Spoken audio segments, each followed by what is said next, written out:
Hi everyone, welcome back to my channel UPSC is Easy. My name is Shreya Rajan. The topic that we are going to start today is Battle of Buxar. The book that we are referring to is Spectrum. Battle of Buxar पढ़ने के पहले मैं आपको suggest करूंगी आप battle of प्लासे का video देखें और बैटल ऑफ प्लासे करने से पहले आप देखें Bengal on the eve of British conquest. ये दो वीडियोस की क्रोनोलॉजी फॉलो करने के बाद ही आप इस वीडियो पे आ सकते हैं फॉर बेटर अंडरस्टैंडिंग। ओके, और अगर वो आपको ऑलरेडी आता है फ्रॉम एनी अदर सोर्स और आप डायरेक्टली यहाँ पे आए हैं तो we are good to go. हम देखते हैं कि मीर कासिम, हमें पता चल चुका है कि लास्ट बैटल के बाद से ही वॉज द नवाब। मीर कासिम के बारे में ब्रिटिशर्स ने सोचा था कि वो एक पपेट की तरह काम करेंगे, बट क्या ऐसा हुआ? Answer is no. ऑल्सो यहाँ पर एक इंपॉर्टेंट चीज हम पता लगाते हैं कि राम नारायण जो है वो डेप्यूटी गवर्नर ऑफ बिहार थे, जिनको बहुत ज्यादा सपोर्ट था ब्रिटिश गवर्नमेंट का, आई मीन ब्रिटिश जो ईआईसी थी उसका, राइट। और जो मीर कासिम है वो कंटिन्यूअस रिपीटेड रिक्वेस्ट कर रहे थे to submit accounts of revenue of Bihar. ये रिक्वेस्ट वो कर रहे थे राम नारायण को कि वो सबमिट करें account of revenue of Bihar, लेकिन राम नारायण मीर कासिम को रिस्पॉन्ड ही नहीं करते थे, ओपन डिफाइंस दिखा रहे थे क्योंकि उनको कंपनी का बहुत सपोर्ट था। तो ऑब्वियसली मीर कासिम ये टॉलरेट नहीं कर सकते थे कि ओपन डिफायंस हो उनकी अथॉरिटी का। लेकिन आपको पता ही है कि जो राम नारायण है उनको इंग्लिश ऑफिशियल सपोर्ट करते थे। सेकेंड पॉइंट यहाँ पे जो ध्यान देने का है वो ये है कि जो कंपनी है वो दस्तक को मिसयूज करती थी। दस्तक मतलब क्या? दस्तक यानी कि trade permit. Trade permit, a permit which exempted the goods specified from payment of duties. कुछ गुड्स के लिए उन्हें ड्यूटीज को पे नहीं करना होता था, इस चीज का वो मिसयूज करती थी। ऑफ कोर्स दस्तक का अगर आप मिसयूज करेंगे तो इसका मतलब क्या है? लॉस ऑफ टैक्स होगा, टैक्स रेवेन्यू का लॉस होगा नवाब को, राइट। नवाब के पास कम पैसा जाएगा रेवेन्यू। ऑल्सो जो लोकल मर्चेंट्स हैं उनको अनइक्वल कंपटीशन फेस करना पड़ता था विद, ऑफ कोर्स उनका कंपटीशन किसके साथ था? कंपनी मर्चेंट्स के साथ। तो लोकल मर्चेंट्स के लिए भी एक अनफेयर डील थी। एक इंपीरियल फरमान के द्वारा इंग्लिश ने क्या किया था कि उन्होंने एक ऑब्टेन कर लिया था right to trade in Bengal without paying transit duties और टोल्स। टोल्स और ड्यूटीज पे किए बगैर ट्रेड करने को बंगाल में उन्होंने एक फरमान ले लिया था ब्रिटिशर्स ने। लेकिन ये कंपनी को दिया गया फरमान था, ईआईसी को, राइट। लेकिन इसके अंदर के जो इंडिविजुअल सर्वेंट्स हैं वो इतने करप्ट थे कि वो अपने प्राइवेट ट्रेड के लिए इन प्रिविलेजेस का इस्तेमाल कर रहे थे। ओके, ऑल्सो करप्शन उस लेवल तक बढ़ चुका था कि ये जो कंपनी सर्वेंट्स थे ये इन दस्तकों को बेचते थे to Indian merchants for commission. तो एक तरीके से आप देखेंगे कि कैसे मिसयूज हो रहा था दस्तक का। ऑल्सो आप देखिए कि कोअर्सिव मेथड्स यूज करते थे कंपनी के सर्वेंट्स ताकि उन्हें गुड्स जो है वो चीपर रेट में मिले। ऑब्वियसली ड्यूटी फ्री ट्रेड की जो स्पिरिट है उसके खिलाफ थे ये, ठीक है, उसको फॉलो नहीं कर रहे थे। ओके, मीर कासिम ने क्या सोचा? मीर कासिम ने सोचा कि वो अबॉलिश कर देते हैं सारी ड्यूटीज ऑल टुगेदर। इससे क्या होगा? इससे कोई प्रेफरेंशियल ट्रीटमेंट जो है किसी को भी नहीं मिलेगा। लेकिन ऑब्वियसली ब्रिटिशर्स जो है इसके अगेंस्ट प्रोटेस्ट करते हैं क्योंकि उन्हें प्रेफरेंशियल ट्रीटमेंट चाहिए था अगेंस्ट अदर ट्रेडर्स। तो लोकल मर्चेंट्स के साथ एक तरीके से जो गलत हो रहा था उसे अंडू करने की कोशिश कर रहे थे कासिम, लेकिन ऑफकोर्स ब्रिटिशर्स को प्रेफरेंशियल ट्रीटमेंट चाहिए था, राइट। इस वजह से आप देखेंगे कि नवाब और कंपनी के बीच में आपको टसल दिखाई देती है ओवर ट्रांजिट ड्यूटीज। इस वजह से उनके बीच में वॉर भी हुई। इंग्लिश जो है उनको बहुत सक्सेसिव विक्ट्रीज मिली इनिशियल स्टेजेस पे। कौन सी कहाँ कहाँ पर उन्हें विक्ट्री मिली?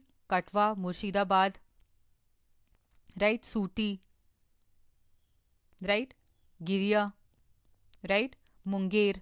और मुंगेर आपको पता है कि कैपिटल था, ठीक है। किसने किया था शिफ्ट? लास्ट लेक्चर में है, देख लो, ठीक है। और इसलिए कासिम जो है वो ही फ्लेड, भाग गए मीर कासिम। मीर कासिम कहाँ पर गए? वो गए अवध, ठीक है। और अवध जाने के बाद उन्होंने कॉन्फेडरेसी बनाई किसके साथ? नवाब ऑफ अवध के साथ। और नवाब ऑफ अवध उस वक्त में थे शुजाउद्दौला, ठीक है, and Mughal emperor Shah Alam two. तो शाह आलम टू उस वक्त मुगल एम्परर थे और शुजाउद्दौला उस वक्त अवध के नवाब थे। उनके साथ कॉन्फेडरेसी बनाई किसने? मीर कासिम ने। तो ये 3 नाम आपको याद रखने हैं, शुजाउद्दौला, मीर कासिम एंड शाह आलम टू, ठीक है।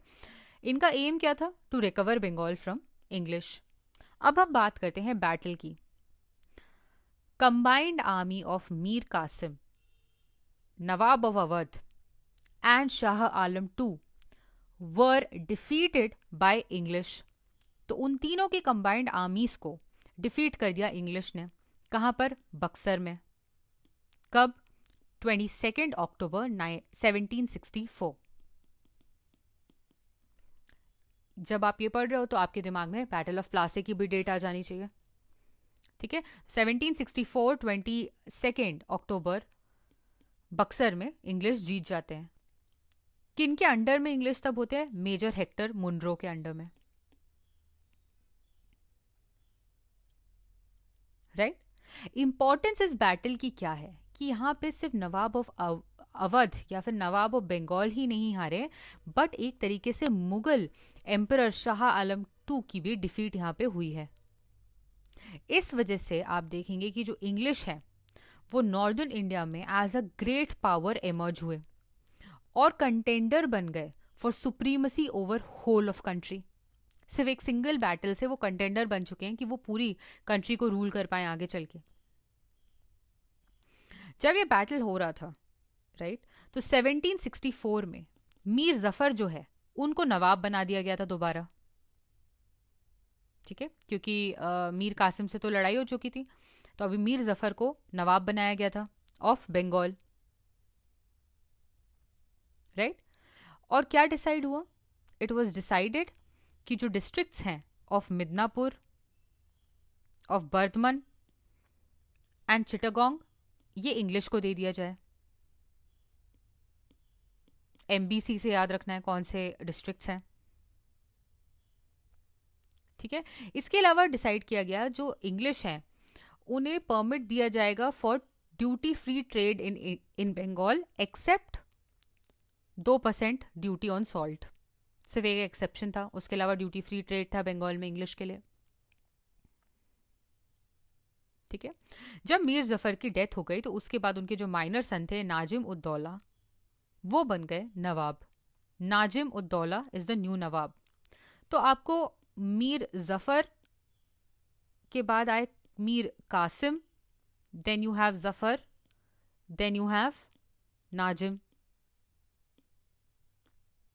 ठीक है, क्लियर। तो नाजिम उद्दौला जो कि माइनर सन थे मीर जफर के, वो बन जाते हैं नवाब ऑफ बंगाल। लेकिन अगर आप देखेंगे जो रियल पावर है वो क्या नाजिम के पास थी? Answer is no. Real power जो है ऑफ एडमिनिस्ट्रेशन नायब सूबादार के पास में होती थी। ये जो नायब सूबादार है इसे अपॉइंट और डिसमिस कर सकती थी कौन? ईआईसी। तो ईआईसी के पास ये पावर थी बेसिकली, क्योंकि नायब सूबादार को अपॉइंट करने का और डिसमिस करने का काम यही करते थे।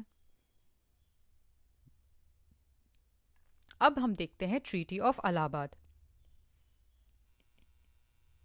इंपॉर्टेंट है, ठीक है। रॉबर्ट क्लाइव ने 2 इंपॉर्टेंट ट्रीटीज को कंक्लूड किया, ठीक है। कहां पे? एट इलाहाबाद। कब? 1765 में। किनके साथ? एक तो नवाब ऑफ अवध के साथ और दूसरा मुगल एम्परर शाह आलम टू के साथ। ये दोनों इन्वॉल्व थे ना बैटल में, तो इन्हीं के साथ कंक्लूड की जाएगी ट्रीटी, ठीक है। शुजाउद्दौला यानी कि नवाब ऑफ अवध के साथ क्या ट्रीटी साइन हुई है वो देखने की कोशिश करते हैं। He agreed to surrender Allahabad and Kara to who? To Shah Alam to. और क्या अग्रीमेंट हुआ कि ये जो शुजाउद्दौला हैं जो कि नवाब ऑफ अवध हैं, पहले तो वो इलाहाबाद और कारा किसको दे देंगे, शाह आलम टू को 50 लाख रुपए पे करेंगे। किनको, कंपनी को, एज वॉर इंडेमनिटी।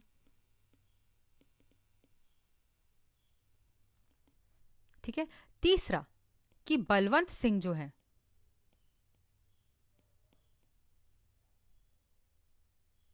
उन्हें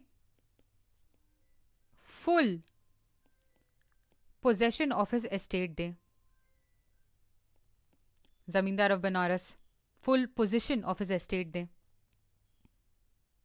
ठीक है, पोजेशन जो है किसके पास जा रहा है, बलवंत सिंह के पास।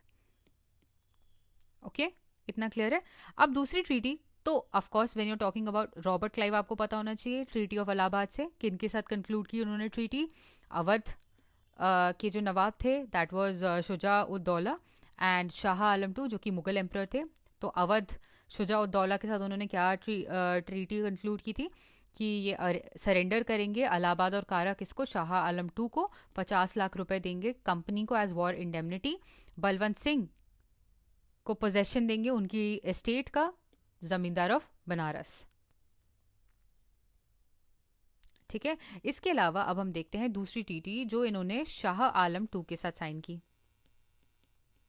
शाह आलम टू ने किस चीज के लिए अग्री किया, he agreed to reside at Allahabad.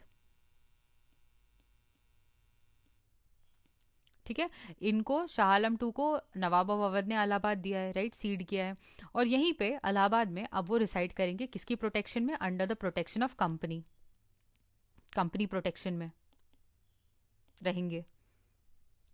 दूसरा, शाह आलम टू इशू करेंगे एक फरमान।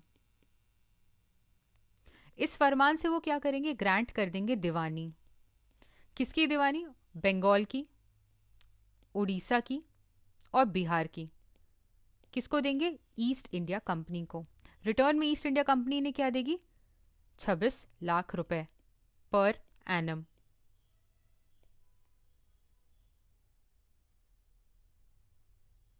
ओके, शाह आलम टू के साथ क्या साइन हुआ है, शाह आलम टू कह रहे हैं कि वो रिसाइड करेंगे अब से इलाहाबाद में। इलाहाबाद उनको किसने सीड किया है, शुजा दौला ने। वो कौन है, वो नवाब ऑफ अवध है।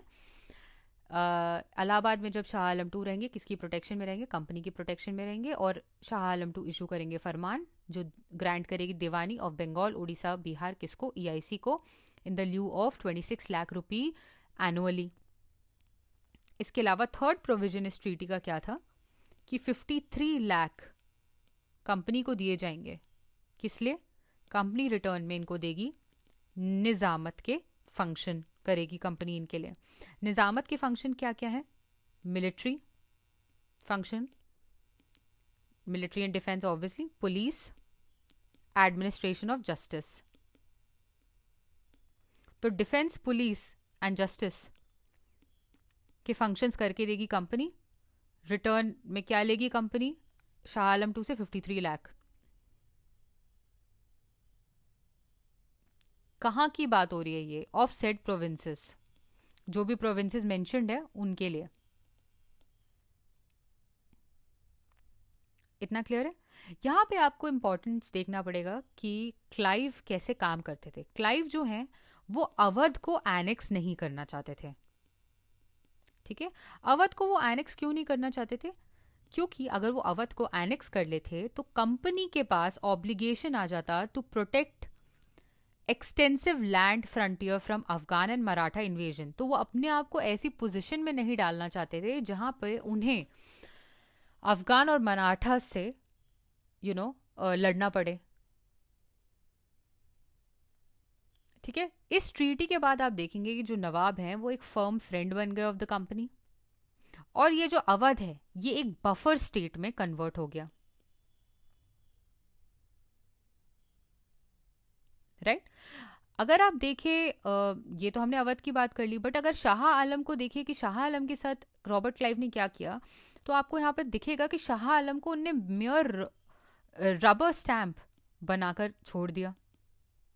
रियल पावर तो उनके पास थी नहीं। राइट, ऑल्सो जो ये फरमान है जो ग्रांट करने वाले थे शाह आलम, ये फरमान ने क्या लीगलाइज कर दिया, it legalised political gains of company from Bengal. तो अभी तक जो कि इलीगल लग रहा था, अभी तक जो चीज़ करप्शन लग रही थी, उसे लीगलाइज कर दिया गया। पॉलिटिकल गेन्स अब कंपनी गेन कर सकती थी फ्रॉम बंगाल लीगली। ठीक है। मीर कासिम के साथ क्या हुआ? Mir Qasim was dethroned as the nawab of Bengal, और इसके बाद से he was a homeless wanderer. उनकी जो जिंदगी है इसके बाद मिजरी में गुजरी।